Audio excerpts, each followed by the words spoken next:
Un mauvais souvenir d'école, parfois même un cauchemar. Cet après-midi, nous avons voulu tester votre orthographe, contrôle surprise. Avec d'abord cette phrase, les fleurs que j'ai cueillies. Raté. Nouvelle tentative. Moi j'aurais mis ENT. Mais non. Toujours pas. Le verbe cueillir s'accorde avec les fleurs qui précèdent l'auxiliaire. C'est donc IES à la fin. Autre test avec nous appelons. Nouvelle faute. Cette fois-ci c'est bon. Un seul L. À nous appelons. Je me constate qu'en écrivant moins à la main, on devient nul en orthographe.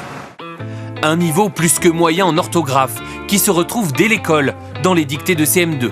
En 1987, 10,7 fautes en moyenne contre 19,4 l'an dernier. Des fautes qui se retrouvent dans les copies du baccalauréat. Alors pour le ministère, une solution, les sanctionner dans la note finale.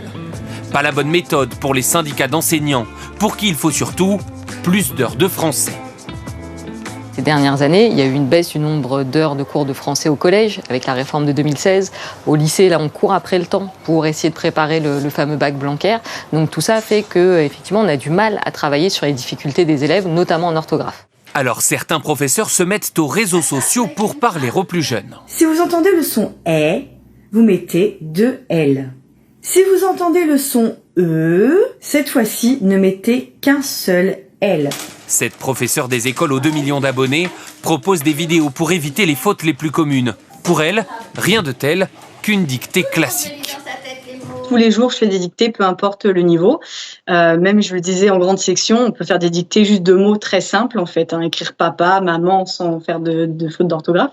Et si après ce sujet, vous avez toujours un doute, vous pouvez toujours utiliser un dictionnaire, avec 2 N bien sûr.